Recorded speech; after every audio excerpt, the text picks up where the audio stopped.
জনাব ইয়াসির আক্তার।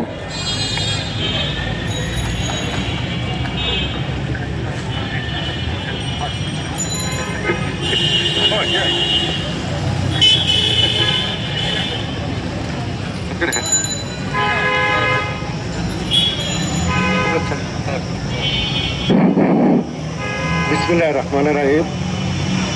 বাংলাদেশ নাগরিক আন্দোলন পার্টির পক্ষ থেকে আন্তরিক শুভেচ্ছা অভিনন্দন জাতীয় ঐক্য জোটকে। বক্তৃতা সংক্ষিপ্ত শুভেচ্ছা বক্তব্য।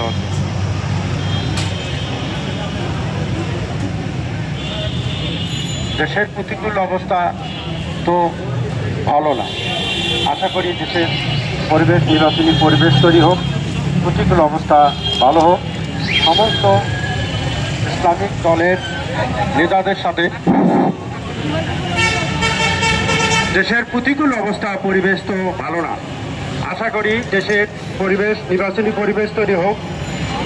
সমস্ত ইসলামিক দল